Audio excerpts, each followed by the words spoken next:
Hello friends, I'm Ramu. Welcome back to our channel bullock విహారం. Friends, ఈ వీడియోలో పశ్చిమ గోదావరి జిల్లా నేషనల్ హైవే 65 ఆనుకుని ఉన్న అన్నవారిపాడు గ్రామ దేవతలు అయిన శ్రీ కట్లమ్మ దండు గంగమ్మ అమ్మవార్ల జాతర మహోత్సవాలు చూపించాలని ఈ వీడియో చేస్తున్నాను. ప్రతి సంవత్సరం మార్చి నెలలో శ్రీ కట్లమ్మ దండు గంగమ్మ అమ్మవార్లకి జాతర మహోత్సవాన్ని చాలా ఘనంగా జరిపిస్తారు. ఈ జాతర మహోత్సవాల్లో భాగంగా ముందుగా అమ్మవారికి సంబంధించిన గరగలను గర్భగుడి నుంచి పుట్టింటికి తీసుకుని వస్తారు. అమ్మవారిని మెట్టింటి నుంచి పుట్టింటికి తీసుకొచ్చిన రోజు రాత్రి 9 గంటల నుంచి మరుసటి రోజు తెల్లవారుజాము వరకు అమ్మవారికి పూలపాన్పు వేసి ఆ పూలపాన్పు మీద ఆసాదులు గరగలతో నాట్యం చేస్తారు. పూలపాన్పు అనంతరం మధ్యాహ్నం 3 గంటల నుంచి అమ్మవారిని ఉంచిన పుట్టింటి నుంచి ఆసాదులు అమ్మవారి గరగలను నెత్తి మీద పెట్టుకుని మేళ తాళాలతో డప్పులతో ఊరంతా ఊరేగుతూ నాట్యం చేస్తూ అమ్మవారికి సంబరాన్ని జరిపిస్తారు.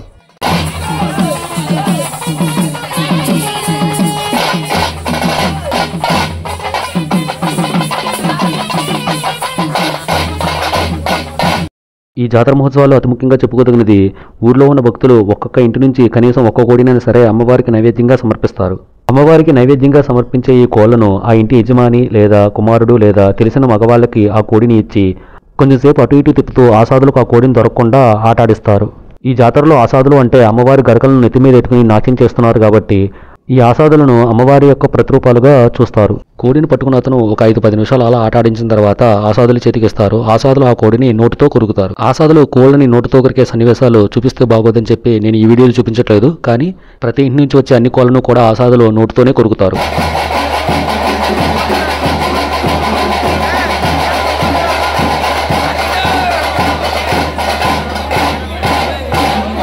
ఇలా ఆసాదులు అమ్మవారి గరగలు నెత్తి మీద పెట్టుకుని ఊర్లో ఉన్న ప్రధాన వీధుల్లో అమ్మవారి గరగలతో నాట్యం చేసిన తర్వాత అమ్మవారి యొక్క గరగలను యథాస్థానంలో గర్భగుడిలో ఉంచుతారు. అమ్మవారి గరగలను గర్భగుడిలో పెట్టిన తర్వాత భక్తులకు అమ్మవారి యొక్క దర్శనాన్ని కల్పిస్తారు.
ఫ్రెండ్స్, యనవారిపాడు గ్రామం పెరవల్ నుంచి 10 కిలోమీటర్ల దూరంలో ఉంటుంది. ప్రతి సంవత్సరం ఇలాగే జాతర జరుగుతుంది. ఎవరైనా చూడాలనుకున్నా తప్పనిసరిగా రండి. జాతరకు సంబంధించిన మరికొన్ని విజువల్స్ని మరొక వీడియోలో అప్లోడ్ చేస్తాను. చూసి అందరూ ఆనందిస్తారని కోరుకుంటున్నాను. ఈ వీడియో చూసిన తర్వాత మీకు నచ్చినట్లయితే తప్పకుండా లైక్ చేసి షేర్ చేస్తారని, అలాగే మన భూలోక విహారం ఛానల్ని సబ్స్క్రైబ్ చేసుకుని బెల్ ఐకాన్ కూడా ప్రెస్ చేసి సపోర్ట్ చేయాలని కోరుకుంటున్నాను. బై ఫ్రెండ్స్, బీ సేఫ్, సర్వేజన సుఖినో భవంతు. జై హింద్.